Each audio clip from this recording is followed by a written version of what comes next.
Oh, look at us. Hold on. Jenna. Dominic, And we're back. we're both wearing still festive sweaters. It is Oh, freezing wait. in New York. I have mine on too. Yeah, I know. Honestly, yeah, it's like, what is it? It's like the real feel is like 6 with the wind chill, which I'm terrified that the wind's gonna blow away my house.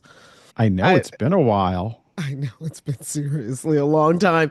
But not out of neglect, just out of, we've been busy, I guess is the best way to put it. Hmm. And the holidays came around, so, Oh, I kind totally of, hit the wall. There's no other way yes. to describe it. Like we Yeah, didn't mean to ghost, but we ghosted because Jenna hit yes. the wall. And We both hit the wall. We needed a break, but we're back now. We're absolutely. back. Well, listen, oh my God, there's like so much. Anyway, let's start the show. Hi, I'm Jenna, And I'm Dom, and we're both award-winning journalists. who've recently been laid off. Our industry is experiencing a seismic shift, and it's shed a lot of really good journalists. So where does that leave us? Well, we're definitely laid off. And we're looking for new jobs, looking for what's left of the industry, and what to do next. And we're looking at all of it. So if you're a fellow laid off journalist, a working journalist, or someone who admires the craft, we're looking to build community. Develop new skills, and try to figure out what just happened. Welcome to Laid Off and Looking.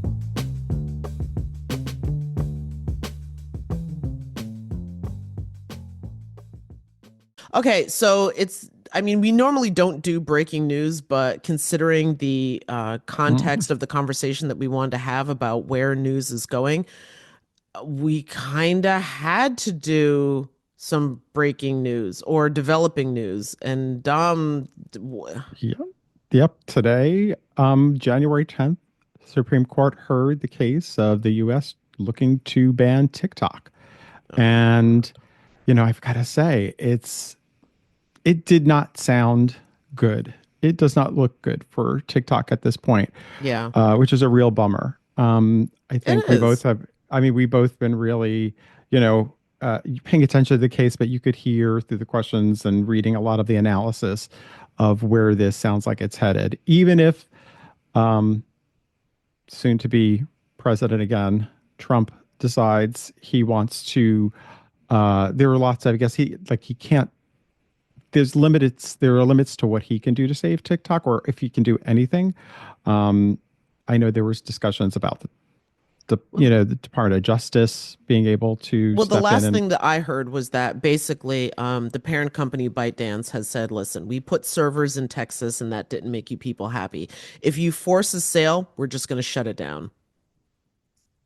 right. But there was, of course, there's been talk of, what if the Department of Justice doesn't go after places like Google and Apple for hosting the app on their sites? But people don't. They're like, are they real? Are those companies really going to feel secure enough that they're not going to be fined or not going to have to pay for Well, no, those I get fines? what, yeah, no, yeah, there's It's would not. be fines involved. And again, I kind of go by ByteDance's thing. Like, we're not selling.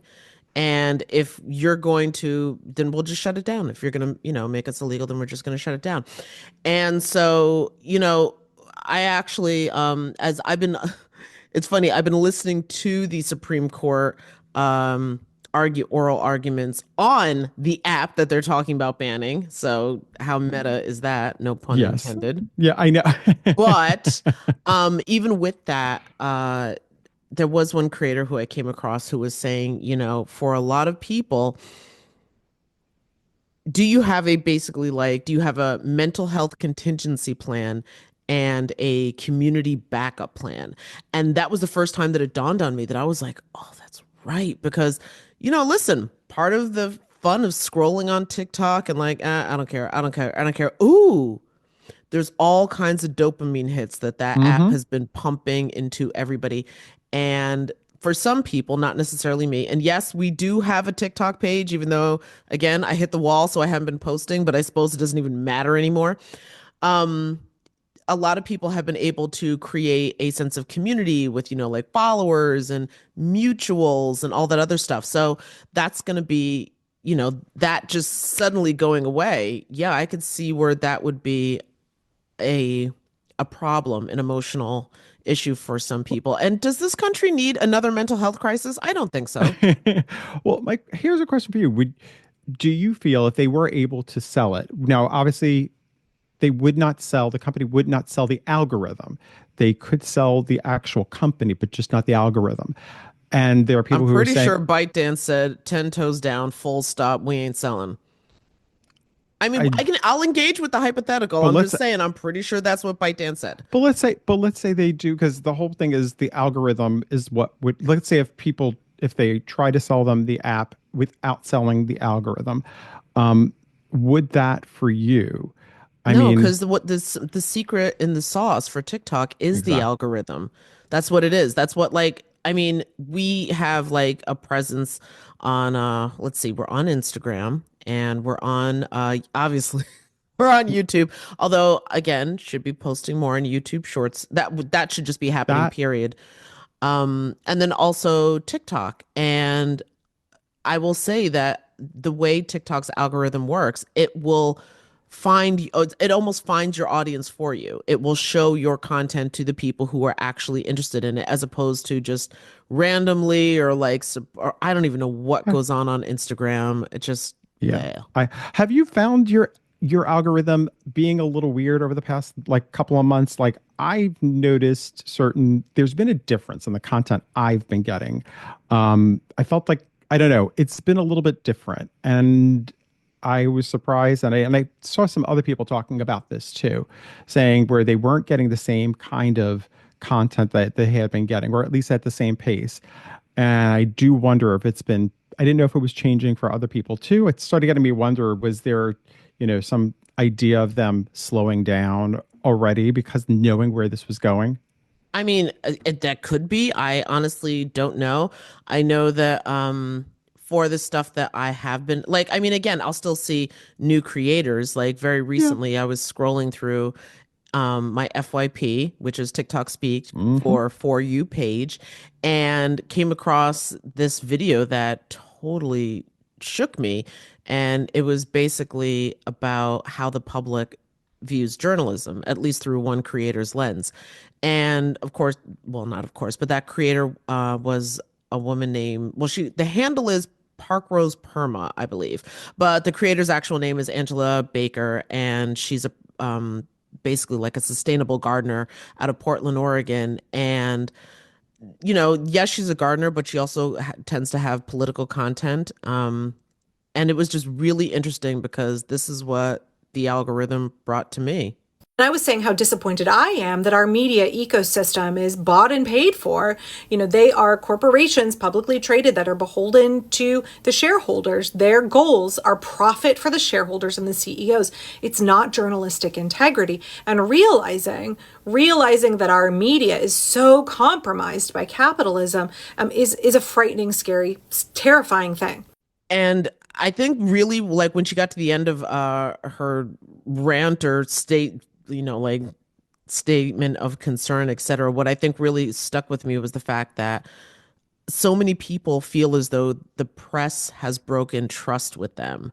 And that really just like that was one of those things that really just sat with me because again, all of the rank and file reporters and editors and producers and, all the people who I've worked with, the people who actually make the sausage, not decide what size and shape the sausage should be or how we're marketing the sausage, but the people who are actually making it, that could not be further from what they are doing, trying to do, have any intent, anything like that. And so it was really disheartening because it almost had this feeling of just like, I don't even know if you people can get our trust back. You know what I mean?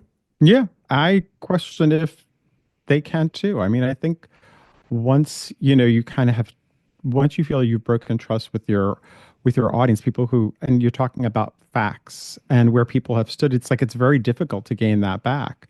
Um, I mean, I don't know. I know that even, it isn't just, what the legacy media sometimes we talk about. She also brings up, right? She also brings up places like NPR And and PBS, PBS public and media, PBS. yeah. So I think that's something too, that it's like people have noticed a change, or they feel that they've seen a change Well, of. I think her problem with all of it is that all of it, just full stop, is reinforcing the capitalist system. Which, okay, first of all, people can hear that and be like, "Oh my God," with the eye roll. But there are aspects of capitalism that can be, that not can be, that just are incredibly toxic and dangerous because it's about supporting a handful, a small few, at the expense of the, collective. And that's not what, at least that's not what I came into this business with, the intent, I mean, business ahead of, you know what I mean? Like I the know, idea I of know. So business here's being the thing. ahead of. I know. I mean, Jenna, I'm shocked at this. There's a quote that I swear to God, this is a quote. I swear to God, because I remember hearing it, but because I don't this is one of those things where, like, how your memory can get a little squishy, over the Yes, decades. yes, yes, So, I yeah, so can. it's a quote that I swear to God I remember hearing, and I'm pretty sure I know who said it, but I spent a whole lot of time like looking it up and I couldn't prove exactly if this person said this or not. So I just have decided to let it go. But basically, so here's the setup. I was a senior in college. And because I'm an old person, that was the year of our Lord, 1999.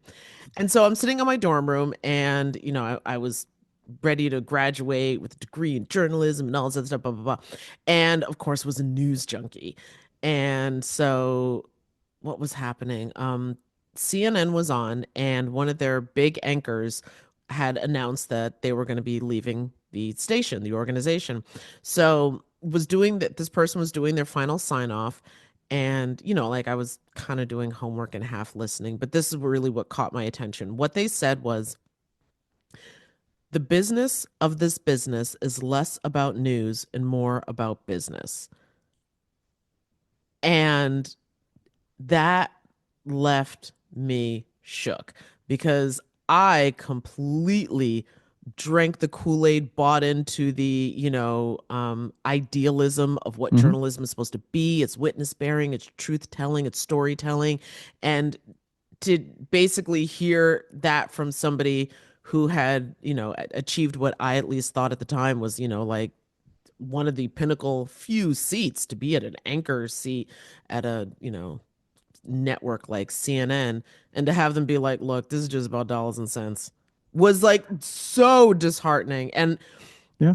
And again, it's one of those things where like it had a delayed reaction because I heard it and I remember feeling shocked and obviously it stuck with me. But the acceptance that came literally. And I fell into it. I started off on talk shows, and you know, and then moved into news. And it wasn't strategy on my part. It wasn't. I mean, I watched news. I was good at paying attention to stories and researching and booking and producing.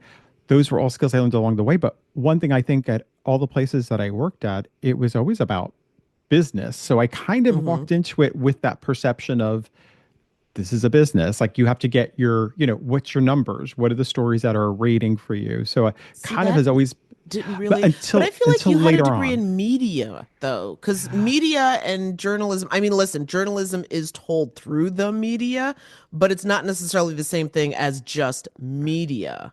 We took, like, there were film classes, there's photography, there's a lot of different aspects of it, but it wasn't straight journalism. Um, but I guess I go back to just like I kind of did have this perception as I grew up in the industry, which is it was about ratings. And it wasn't until years later when we started working together, I think, and that was the part of it that I loved about where we were, Hmm. was that we had the ability of, it was one of those times where you didn't have to worry about the ratings per se, right? At least not in the traditional sense. And it was a lot. I felt we were able to put content out Well, there okay, yes. And I should that, say that also a lot of my idealism also came from the fact that even though I started off at a commercial radio station, I very quickly fell into public media. And public media theoretically is mission correct, driven, which only would have correct. reinforced that, like, um preciousness of the Yes. core of that only would have served to reinforce it in my head. Yeah. Even though public media, that's also a business. It's a business with, public funding and just the oh so tiniest scant of government funding. Because I also hear that well, we're going to cut funding to public media. It's And like a dollar funders 75. and and funders too, right? There are Yeah, yeah. funders that there. So there's this other side of the media industry that I think you just start seeing. There's Well, yeah, it funders makes can it be really important. I mean, if somebody's writing you like a 60, 70, $100,000 check, first of all, how blessed are you to be able to write that yeah. check as disposable income or a tax write-off, whatever. But at the same time, that's usually going to come with expectations. So yeah, I think like I said, the whole business of journalism has certainly evolved, and I think a lot of people are seeing different sides of it or seeing more sides of it than they did in the past. Well, when you say Um, people, are you talking about those of us who've worked in it or the audience I who's think been, both. I think yeah. both, to tell you the truth. I think it's a little bit of the people who worked in it, and I think it's definitely the public too. Um, but yeah, I guess there's just a lot I mean, a lot of that is changing when you have big corporate, you have, especially look, when you have billionaires also buying up newspapers, which is a story that I know we've been talking about. Do you want to give, I guess, a little bit of info about what's Oh, happening sure. with that? Yeah, no, there's so we all know that the Washington Post is owned by everybody's favorite space explorer, maybe. I don't even know. Anyway, Jeff Bezos.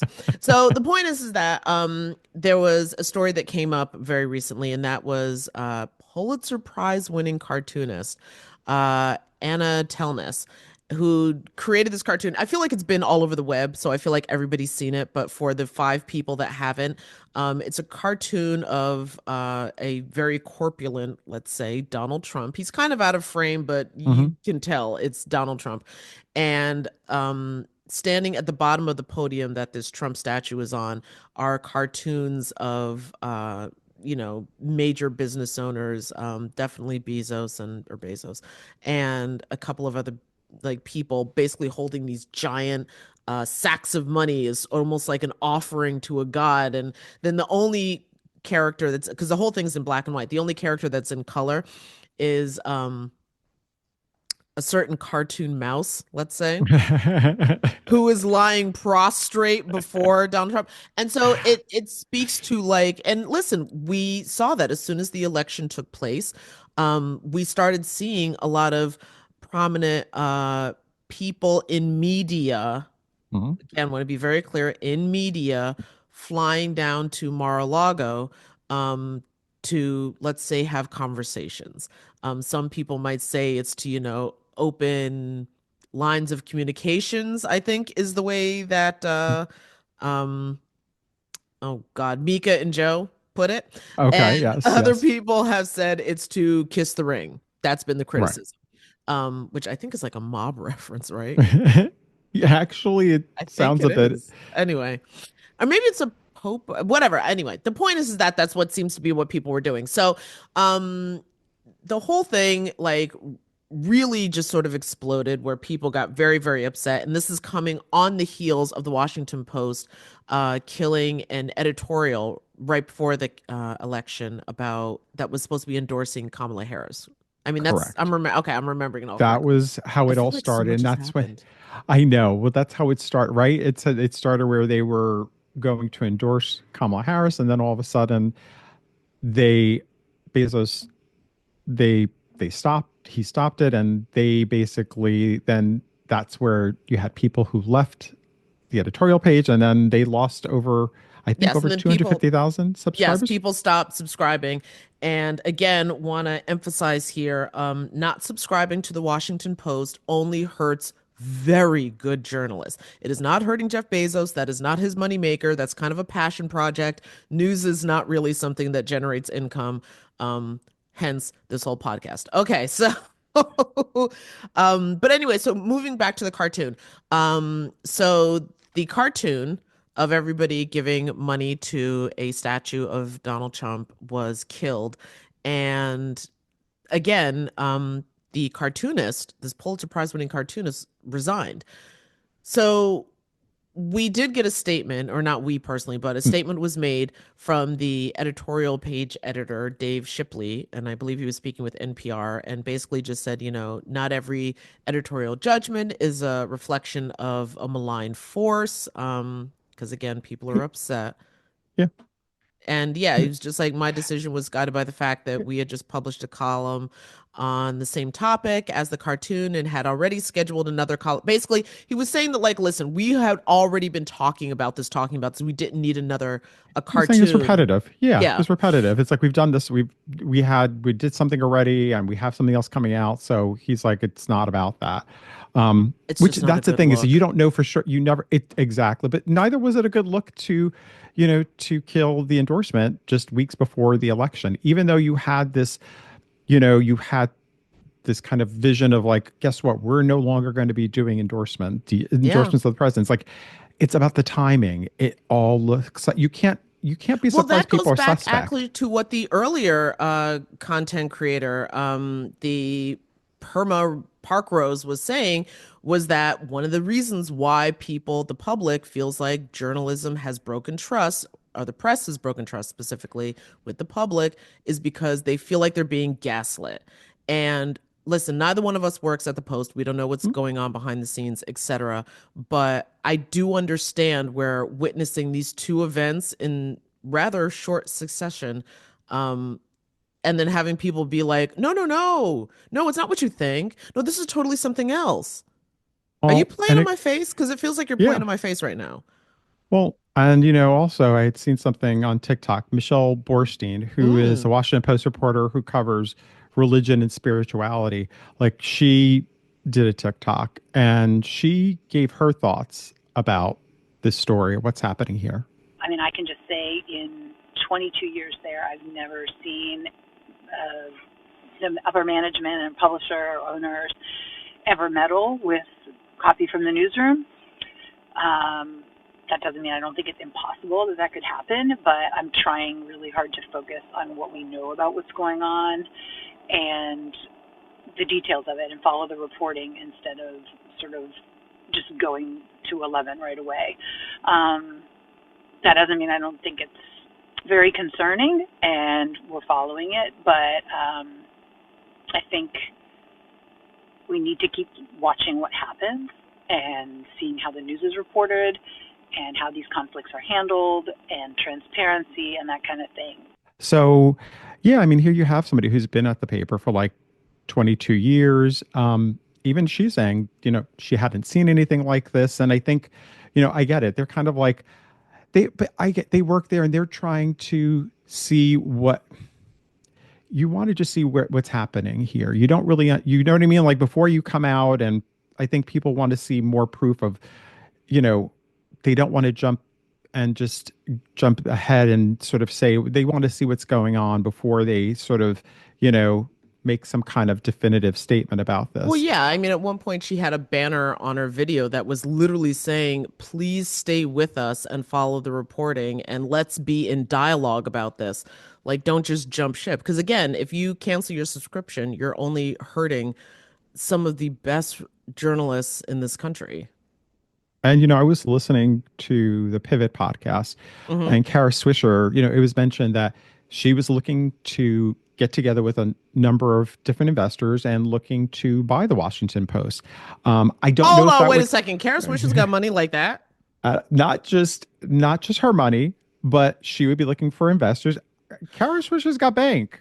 No, I understand she's She's got got bank, but that's like I step know, aside but it Mr. wouldn't just Bezos money. I That's heard I heard what? her saying that she spoke that I think she had mentioned speaking to a billionaire also. Like I think, her thing is he doesn't really want to run this newspaper, and why not let somebody like her and other people who are passionate about the news do it. And I think he would still be Um, part of it is her pitch. It's kind of, but either okay. way, I guess what that comes down to is, they see the value in the Washington Post and what it's stood for, the history behind it, and they don't want to see it disappear. Just like Michelle Borstein, it's kind of like, listen, people, I know everybody's like trying to, everybody wants to come after us and jump shit or come after the company. Let's just make sure, because really, like you said before, who gets hurt by all of this? Hmm. Really, it ends up being the public, because there You're really are not a lot of sticking it to Jeff Bezos if you cancel your subscription. You're not doing that. to do real important. There's a lot of important work that still gets done by the Washington Post and a lot of other papers. So I think it's just like I get it, and I like seeing though people trying to find different ways, like again of trying to change how we look at the media, who's running it, Can I just and say on a quick yeah, tangent here, because the first yeah, time you sent me that video and the first time I watched it, I had to watch it a couple of times because I was so hung up on the fact that her opening line was like, I've been here for 22 years. And all I could think yeah. was, you've kept one job for 22 years. It's Like a I couldn't rarity. get, I know. It's a rarity, Like my and some brain people. literally like stopped right there. I lead with my trauma. That's the thing. It's like today that's like inconceivable. Even would you even want to? But again, I give a lot of credit for people asking these questions because I think you do. There would have been a point, Jenna, where I think we wouldn't even talking about this, but today because of things like TikTok, and of course other social media platforms too, but you have a discussion happening where people are calling people out, even if it's somebody that, even if it's let's say a brand that you traditionally align yourself with, all of a sudden you're like, well, I know we agree on these things, but actually this makes me a little suspect. I don't know if is this issue enough to kind of divorce me from what I am following? Well, I think that's one of the big challenges that I think a lot of people are facing, with this, I guess, looming TikTok ban is where do people go? I mean, the bottom line is Hmm. this: more and more, especially like the younger and younger you get behind us, they're just going to social media to get their information. I spent one semester teaching, so this is totally anecdotal, but I'm going to state it as fact. And that is that the kids, they're not tuning into the radio, they're not watching TV, and they barely read the newspaper. And if they do read the newspaper, I should clarify, they're reading it on their phone. They're going to social media, they're clicking a hyperlink, and then they're engaging with the content there. So that I think that means, from what I can tell, that for um definitely the media overall and journalism being part of the media that we consume, it's going to mean engaging with platforms that maybe don't have the same ethical standards that uh, your organization might, or you might as a journalist. We know, of course, again, on top of everything, that Mark Zuckerberg, who's in charge of Meta, which is what, Facebook, Instagram, Threads, um, what's that other one? They also bought something else. I can't remember. The Ghost app. Anyway, the point is that they're not going to be doing fact checking anymore. And so that makes it feel kind of like those platforms are going to be very much like Twitter. Hmm. And I'll be honest, Community standards, right? yeah, It's the all about. podcast we had a Twitter account for a hot second and I got rid of it. This is too toxic. And I'm sorry, way too many bots. Way too many bots. And considering that Facebook has also, I believe, indicated that they're going to be using AI profiles to engage. I just, no, no, no. So where do people go without TikTok becomes a question.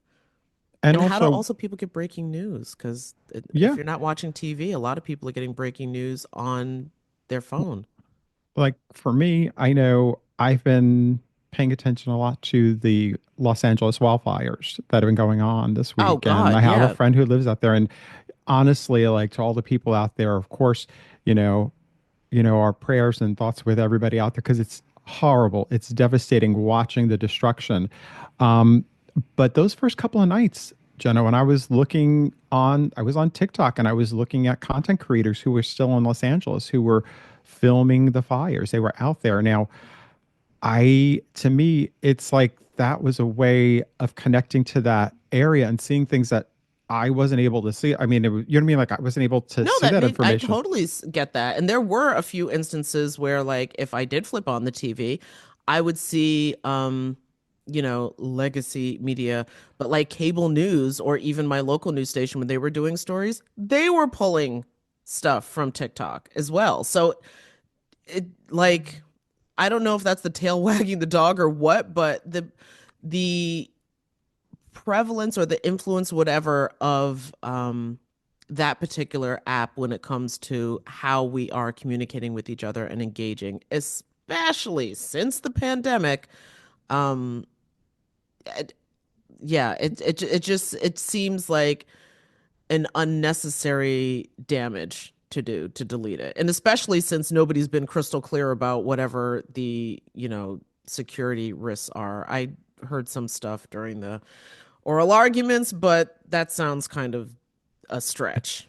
I So, listen, I'm not, neither one of us are experts on this, and I think we have opinions about it. Maybe there's a show within there at some point that we do something, we get into it, but I agree with you. I just think like I the benefits of what you get from it have, I mean, again, connecting that way, and even actually YouTube also, they've been posting, lots of people post it live during YouTube, even local news, and they are posting they are just going live on YouTube, and that's a great way of connecting to our, it's being able to have that, that is so important to us. oh my um God, yeah. Yeah, no. And I mean, I think there's the other thing that I'm also noticing, and again, I know we're talking so much about TikTok, mhm, but it is the story of the moment, or at least mhm. the app of choice. I think there's more Americans on that app who are active users right now. It's like, isn't it half the country? It's something crazy, like 130 million people. I thought it was even more, yeah. Oh, okay. Yeah. So, but the other thing that I'm also noticing, because initially when it first came out, I remember, I remember it right before we went into lockdown. So it must have been like maybe 2019. And people were like, oh, that's so silly, whatever, just dancing. And the Washington Post was one of the few newspapers that was like, oh, no, this is something that we should be engaged in. They've done an excellent job. Like they clearly have a team that works on that, in that space, on that platform, and does great content. But I'd heard so many people say, oh, this is, it's full of misinformation and everything. And a big part of that, first of all, I'm not denying that that's not true. There is a lot of misinformation. There is a lot of like quackery and all kinds of stuff that's Mhm. just like, what? But a lot of that is also because people who were trustworthy sources of information initially turn their nose up at the app. Mhm. So if there's a vacuum, when has there been a vacuum and something positive and uplifting stepped in to fit? No, it's always the worst players possible. But I am now seeing more and more reputable journalists, that was the word that was escaping me, show up on the app. And so to me, I think that also speaks volumes about people understanding what is happening with communications and where the people are. I don't think there's any station that gets 130 or 150 million viewers or chance at that many Mhm. viewers. So, Mhm. but what also is really interesting about that, and this was a great video that you sent me, was that one of my favorite creators, Francesca Ramsey, she's the leopards would eat your face lady. I think that's the leopards I would never eat. No, I I never never thought the thought the leopards would eat my face. there you go. That's So the her leopards would song. eat your face lady. Yeah. And if you know, you know, it's a great song. But the point is, she um she made a video about the news influencers, and I'm using air quotes heavily, and the I guess the methods that they use to basically get clicks. Because at the end of the day, if you're in the, I think it's called the creator app or something, you can make money from the views and stuff like that, engagement with your video, but you have to do that. And so people are finding that because people are looking to these apps for information, well, if I can be a news influencer, then I can get people to watch my videos and then I make money. But there's some problems with that. And Francesca, being the genius that she is, she lays it out really great. You're just reading the research, the months, the sometimes years worth of research that some underpaid journalist did and got paid like $300 for. And here you are getting 3 million views. Give us a part two, give us a part three. And you didn't do any of the work. And I'm not great with numbers. But in my approximation, 3 million views is like generally $2,000. Are y'all splitting that money with the person who wrote the article? Or not? It's or not, isn't it? It's or not. you could do is tag the journalist or link it in your bio or something. So yeah, and that always made me feel really, really uncomfortable. Especially, I mean, there are some creators who I've seen who will, green screen a story and they will reference the news outlet, of course, the headline of the story, and most importantly, this thing is how they do it. The Yes. yes. I love that I love that move. But the reporter, the journalist who did the piece, and that I think is so that's to me that's just such an important sign of respect. The only thing that would be better is if they included links to the story, which depending on which app you're posting on, you Mhm. cannot do. If I remember, yeah, TikTok is kind of weird with using hyperlinks. But anyway, the point though is that still acknowledging that I think Mhm. is so important because yeah. I totally do. I think like, that we've discussed this too, like where it's like you kind of um being able to acknowledge what somebody's work is because we all, right? If you've been influenced by somebody and you're like, guess what? You made me think about this and you want to give them that credit. It's not your thoughts. And I think it's so important to give credit. And listen, I get it. The app has still been kind of newish and how we operate on it. It's a little bit squishy. Yeah. People who want to say they're journalists just by the fact that they can talk about they read a news article is to me, well, I'm not going to be here to like debate who is and who isn't a journalist, but I think it does come down to like ethics and how you approach things. And there was a comment, because I love the comment Oh, sections it of always these. goes down But in the comments. so there was in Francesca's video there was a content creator, Sierra Nicole, and she posts about different articles too, talking about things. And she wrote in the comment section, I honestly never considered this perspective. And now I feel bad because I have done this a lot. Crying emoji. Thank you for talking about it. I appreciate somebody who can acknowledge that, what, I didn't think of it this way. Like, I didn't think of the fact that But that's I'm the beauty of what is the right this community. moment. Yes, and then maybe was TikTok is that you were able to have those conversations with people and to have, like it doesn't Mhm. always happen obviously. I've seen all kinds of wild fights on that app too, but Yeah. on the times when people were just like, I honestly, I that never once even crossed my mind. And to be able to communicate with people in that way I just thought that was so amazing. Um, I Because I will, also think, however, oh, I yeah. just wanted to add one other thing about like, um, most of the people who were doing the story reading, Mhm. it's not just that you're using somebody else's reporting as a launch pad to give your hot take, which is, Yes. yeah, that's not even necessarily, that's the other little bone that I have to pick is that you're not even really, you're giving a hot take here and you're Yeah. using somebody else's like hard work reporting to do so. And when you say hard work, I don't know if everybody understands. I mean, people who, what they don't, maybe you're not aware of what the journalist either who wrote the article or who put together a piece, um, the kind of work that goes into creating it, the time Oh, that goes yeah. into it, the hoops that you have to jump through to get things done. I mean, and it reminds me of us working together when we worked on the Akwesasne story. If you want to like share a Oh, little that's bit right. about Okay, right. So, well, actually, God, I want to say many moons ago, but it probably wasn't that long ago. But my sense of time is just 2018, lost. Oh my 2018. God, 2018. Okay, so, as I've said numerous times, I'm in the Hudson Valley, commuting down to New York for work, and I'd come across this random flyer or I'd been seeing it around a bit, and it was for a quilt sale for a language immersion school run by the Mohawk Nation. And that completely, I was just like, wait, what?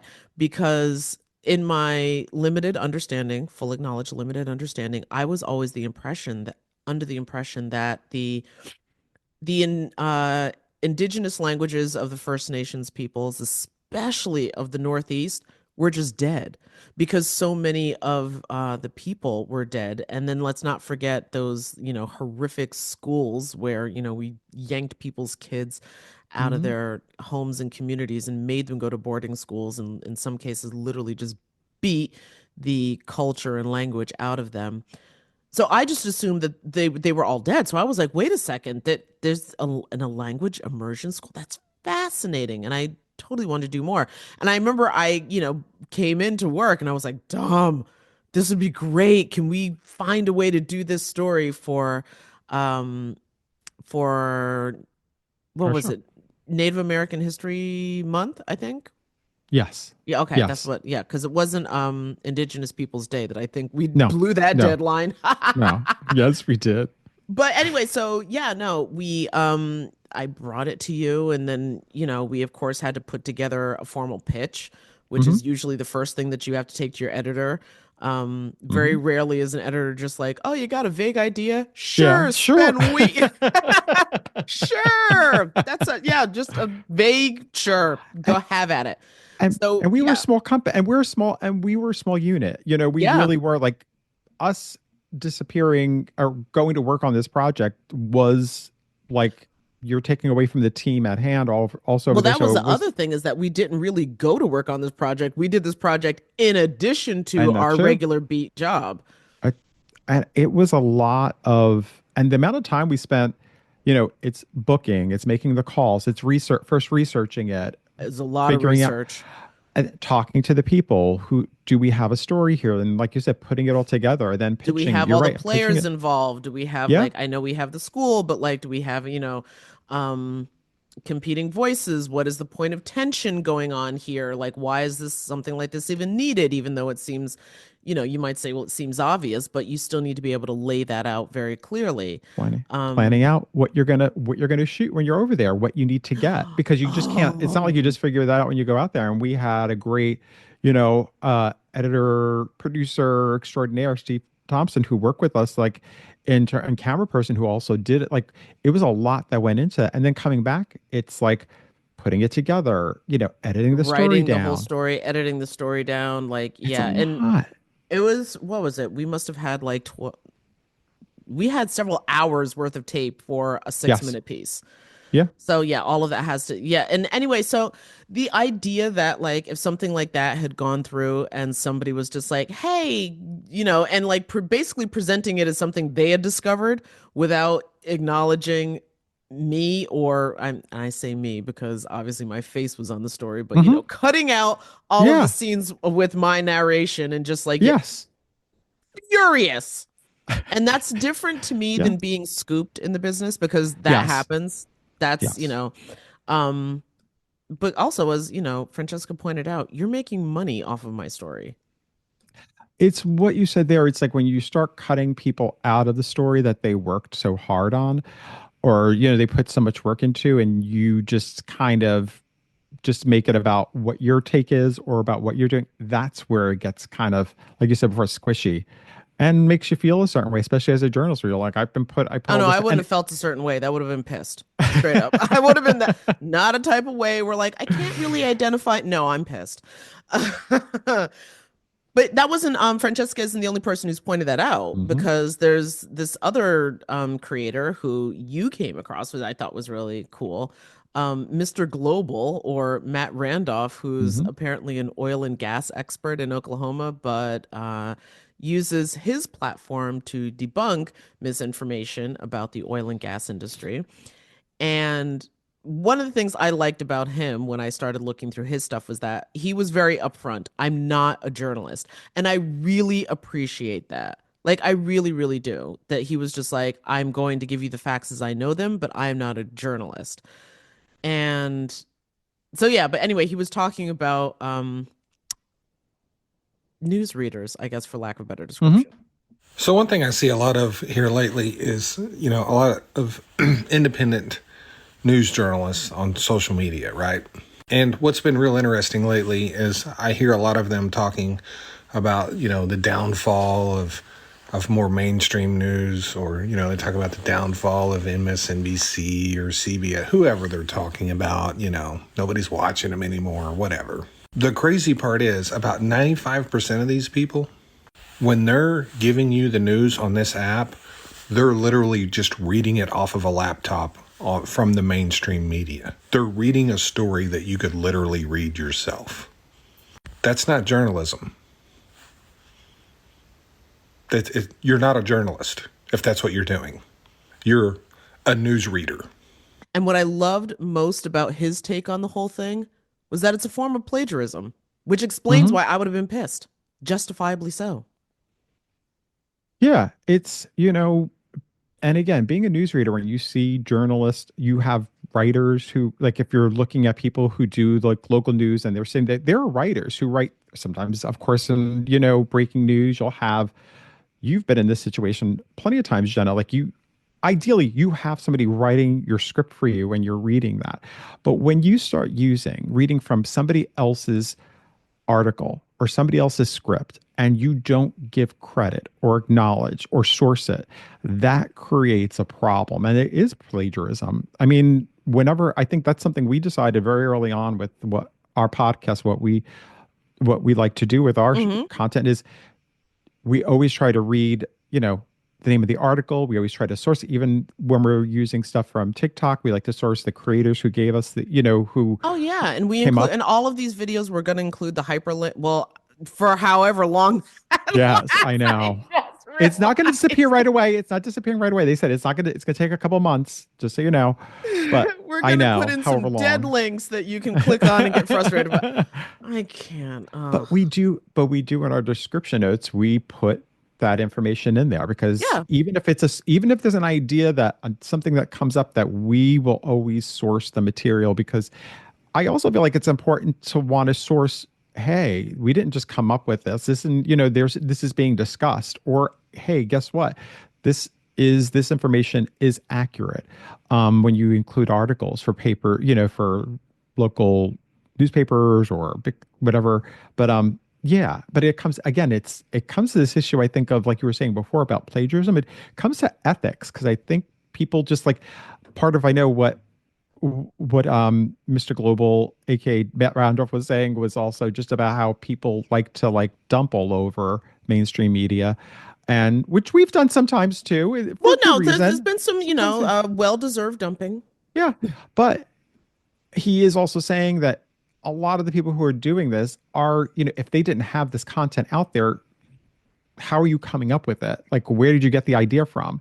That's where Where'd you get the it, story from? yes, well, you didn't come up with the idea. Who are your Who are sources, your etc. sources? Yeah. But again, it does come to this a certain point. We brought this up a few times. Ethics. You know what I Yeah. mean? Like, Yeah, ethics. no. What are the ethics that, making sure that they are kind of, that you're very clear about what your ethics are. Well, I think that's why, we decided that one of our top ethic standards, I guess, would be is that we're going to, when we interview people, we tape live to tape. And so that means no internal edits. We're just going with what was said. Um, and if there is just if an outside chance that there is something that gets discussed or brought up that we just don't feel comfortable airing because, maybe we don't know if that's provable or, it's just wildly offensive or something, even though I can't imagine us booking anybody who would do No, that. no. But if that were the case, like we would even say, like, listen, at this point in the interview, we felt, it necessary to make an edit and, we returned to the conversation at this point or something like that. And even with interviews that we split in half, we've been like, we kept talking to this person and there's going to be more to come. So I 100%, I think that leading with ethics, and that might be one of the ways to begin to Mhm. regain the public trust. Although I can't imagine some of the um, bigger news outlets doing, like, I don't know, an ethics story or something about themselves. Like, this is who we are, this is where our ethics are, and this is what we're, our standards. Transparency, again, topic that's come up, plenty of times, is how transparent are you, as a, whether it's, I know it gets more complicated when you talk about larger, places, bigger organizations, because then you have lawyers, you have, Oh yeah. lots of managers, or people who don't want certain information out there. But being the ability to just be honest, like when you make a mistake or there was an inaccuracy, um, is really important for the trust. And I think that's why it goes back to sometimes the public questions certain things, or they question the fact that for the longest time they feel like they've been, told one story and then all of a sudden it changes and they feel like now, I don't know where you're coming from. Again, transparency of the Yeah, I decisions you I make. think that that is going to be a big thing if Hmm. trust is going to be regained. I mean, in one of our off mic conversations, I thought you were on fire one afternoon, and you said, which I thought was really poignant, a lot of people have respect for an agenda and will make the quote unquote truth fit whatever that agenda is. And that's that I think is like an issue with at least more than a few news outlets. Yeah. It's like again, sometimes it comes to, you think you have an audience and you will make your story and your truth of what you're saying your truth is for that story fit the agenda of this is how we get our ratings. This is how we're Because that's what appealing. I was going to ask you. I mean, again, going back to like, but if it's kind of like the tree falling in the woods, like if Yeah. you do a story and like, yeah, but it doesn't really light my fire, then whatever. So people don't listen, watch, tune in, click, whatever it may be, then Yeah. It's again, I don't this is where know. I don't know either, but again, I do think it comes back to having these kind of conversations. And, again, it's easy for us. Maybe it's easier for us because of where we're at right now in terms of also, but even before this, I will say, I don't know. Like I feel like Jenna, we've always been, even as the years we worked together, we covered anything. Like it really wasn't a story that I feel like we had a POV on that. It's like, well, I'm not going to cover this story because I feel like we've always covered, if it was news and if it's a legitimate news story, even if you disagreed, you found ways of covering it. And Oh my God, yes. There's absolutely a way of covering it. But again, going back to one of a point that I made in our fun conversation with Ellis Hennigan, who was a guest on our former show, mhm, frequent guest, which is, but what do you do when you want to have a discussion about a topic or a situation or, a bill or whatever it is, and the person who you have booked is lying? mm, And I just maintain that there seems to be a commitment on the part of not all mhm, politicians, but some to flat out, well, actually, no, that's not true. All politicians, to one degree or another, bend the truth or lie. But I mean, right now, there seems to be definitely a campaign of just falsehoods, untruths, lies, basically. And do we have, is there like a clear understanding amongst all journalists of how we're going to handle that? Do you just let this person lie because, well, they're representing a different point of view and like, that's what people want to hear? But none of this is true. You know what I'm saying? Like, or if you're doing, I don't know, a roundtable discussion and you have on, an astrophysicist, let's say, mhm, and somebody who's a flat earther, like, what are we doing mhm. here? But I'm starting to see that happen more and more of like, well, but this person represents the opposite point of view. And I'm like, that's not a thing. The Yeah. planet's not flat. What? But you're 100%.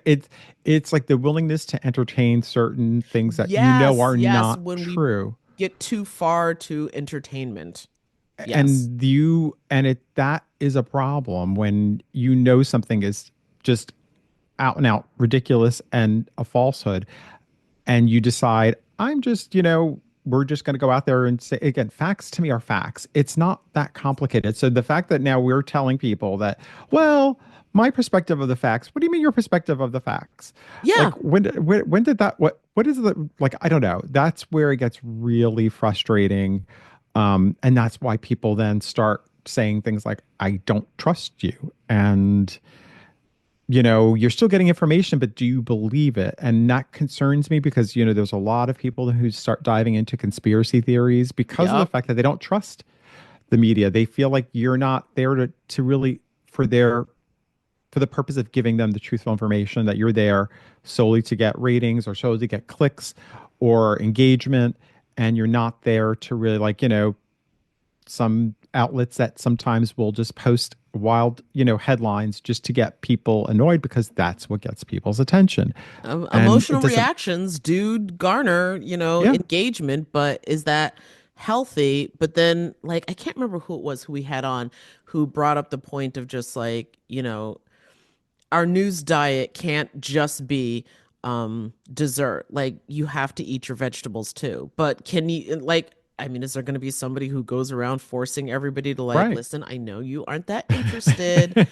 in this one particular story. And what I will say to that is I always found it really interesting that if you want to get the public going, do a story about politics. My God, Mhm. everybody gets their dander up. People pick a side and Mhm. like I'm this and you're that, etc. When it comes to politics, getting people to care about government is so difficult. Like government stories are not sexy.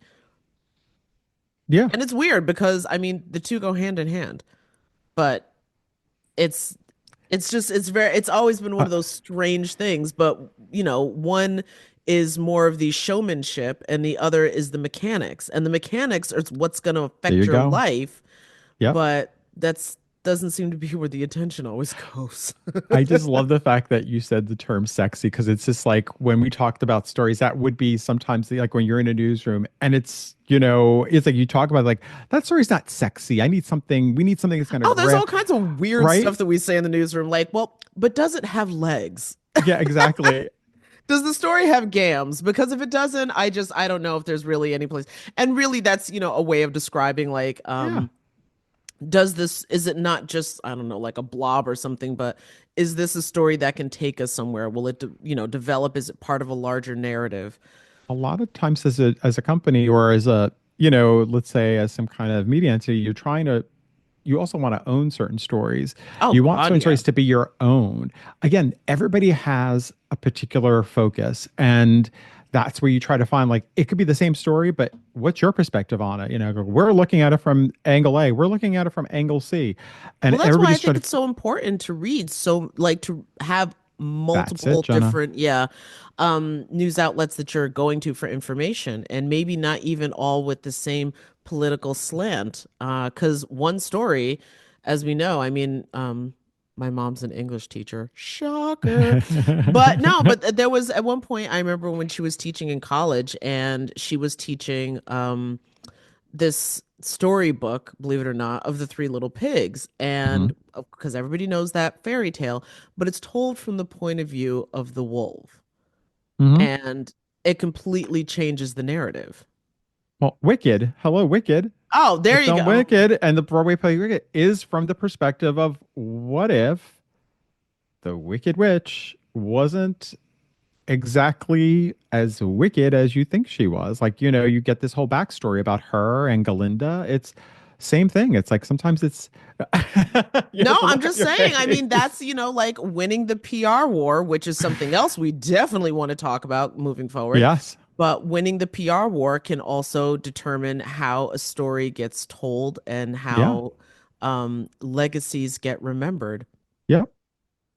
So yeah, but even that, I just also want to say the other thing that I thought was really interesting, that you said to me in our off mic conversation was that, this project that we're engaging with, Laid Off and Looking, that it isn't just about us, as in you and me, us. And I think this was like a pep talk Mm-hmm. that I needed to hear. So this wasn't just Oh, about oh, us. good. It's really about all of like journalism as a collective, trying to rebuild trust in the news media, and that I think is really where I think that this lies, is that, as I Yep. said before, it's a conversation that everybody in the business is having, off mic, off camera. I don't, I never worked in print, so I don't know what you call that, but Yeah. in newsrooms, basically. But yeah, like I think bringing some of that to the forefront helps with the Mhm. transparency with the public, and also helps the public understand that, the media is not some nameless, faceless behemoth. We're your neighbors. We're maybe, well, I don't know, we're not everybody's friend, but we're I people. love We're it. working people too. I think that's the thing, a lot of us have to, you kind of have to realize how, what I love about what we've done so far and what we're looking forward to doing with different stories that we tell are basically just being able to show how the media does cover Hmm. certain news stories.